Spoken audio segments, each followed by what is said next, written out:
Hey guys, so I wanted to talk to you about the value of putting in an underpainting and how it can change the appearance of your painting. And I wanted to show you this painting because I started it with a black background, and let me zoom in so you can see. So you can see parts of the black showing through in the work, and these darker areas can kind of act as the shadows, and in some places the painting kind of starts painting itself. I've got a blown up version of this. I don't know if this makes it clearer, but for example, if you didn't have a background color and you're just working with the white of your paper, you can see how everything is brighter and the white of the paper starts showing through, which sometimes could be good, but other times you might not want that. So let's see. So here's another example. Sorry about the glare, but this was a black underpainting. You can see how these shadows under the cows started forming without me even putting shadows there, and I'm sure it made the painting a lot darker too.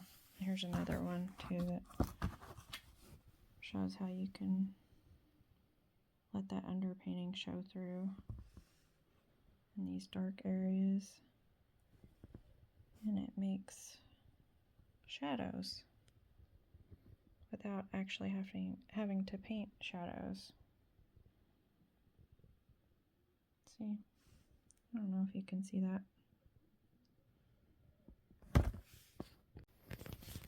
So I wanted to show you the difference in these two as well. These are the same painting. This one's much darker because it has a black canvas under it. And this one is working with the white of the paper. See how much brighter that is? So in some cases you might want your colors to pop and be bright like that. And other times you might want a moodier painting. And you might want the colors to be a lot darker, so you can put a black background under it. So here's another example of using a toned canvas to change the appearance of your painting. And this bird already had a lot of orange in him, so I chose to tone the canvas this bright orange color, and I think it really brightened up the bird. And also it makes for a more harmonious painting, having these little pops of orange that match the bird. You can see where I left a lot of that showing through. And here's another example. So this bird, he has a lot of red in him, so I toned the canvas red.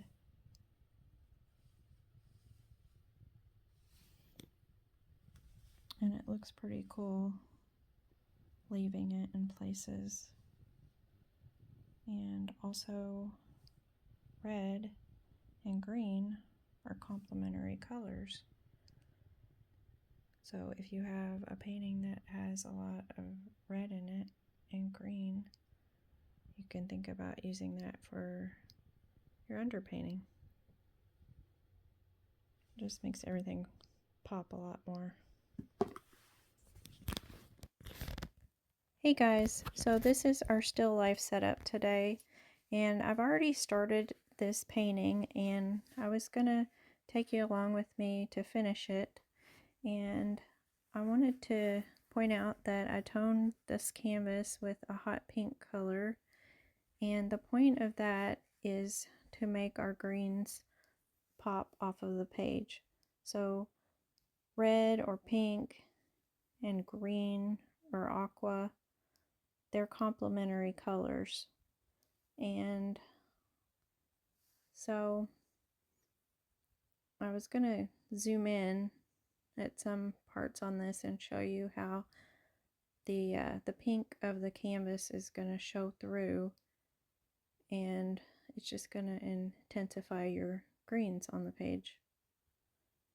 So right here I am just putting in the table color, which is titanium white mixed with raw umber, and just going around these little berries, and there's a few stray leaves that are on the table here.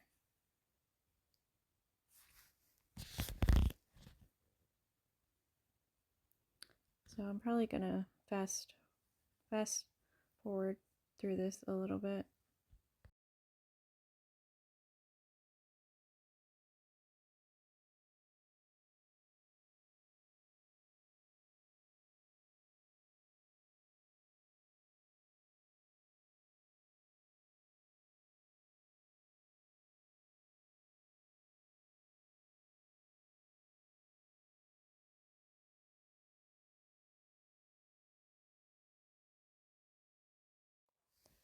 The color that I'm using for the background is titanium white mixed with Payne's gray.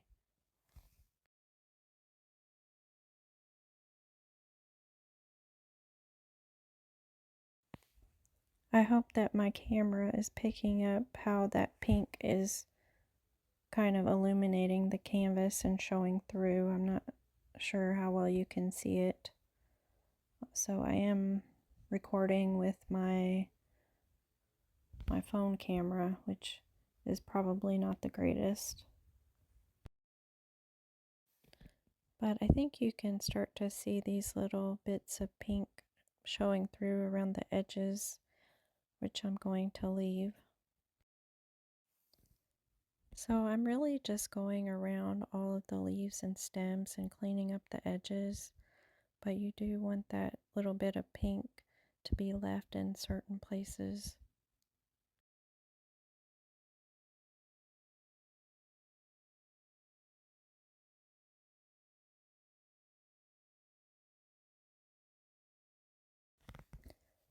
So this painting was very challenging with all of these leaves and all the stems.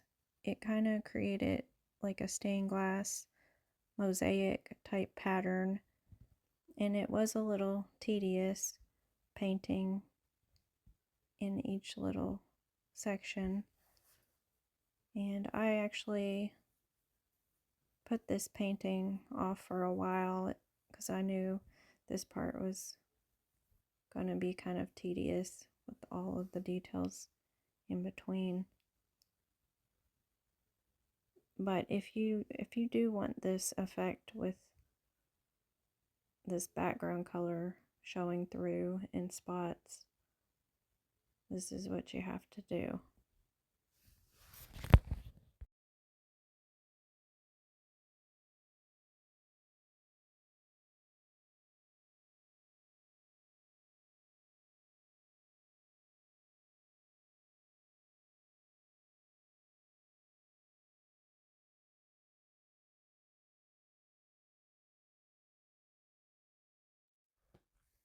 I'm just going to fast forward through some of this.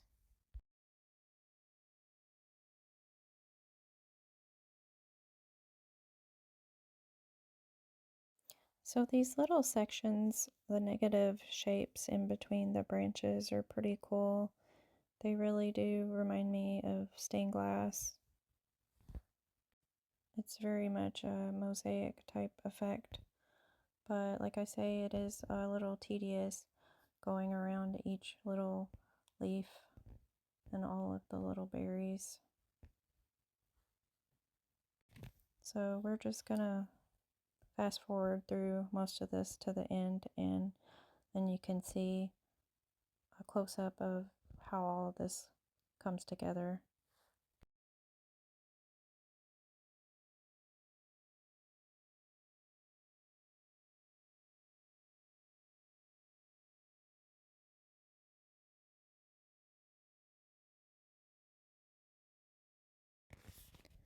So right here, I'm just going back in and putting in some more stems.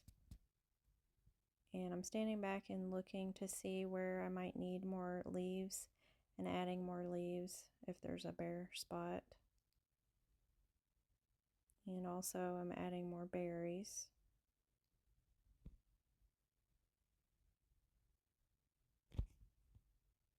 And these leaves are a little bit too bright green, so I will be going over these later and making them more muted.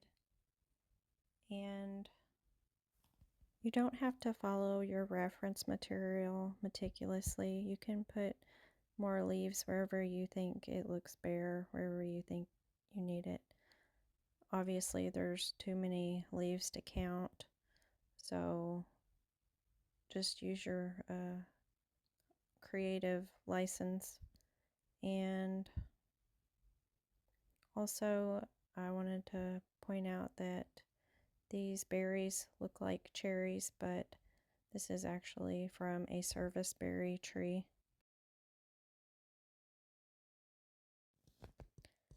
I always just stand back and look at my canvas, and if a section looks bare, then I might add another leaf or a berry. So you just do whatever you think looks good, and just use your imagination too. You know, you can just do whatever you think looks good.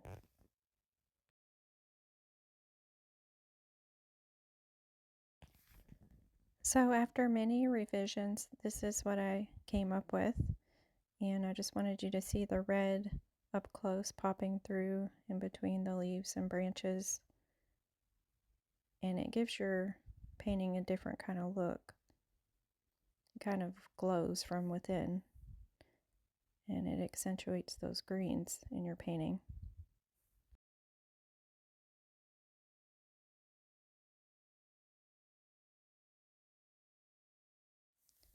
And I actually ended up going around all the leaves and painting around the edges because I thought the leaf mass became a little too busy, and I wanted to simplify it and refine those edges, and I like the way that looks a lot better.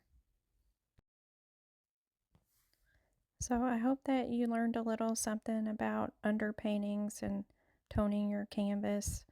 Some people call it a ground. That's another way to word that.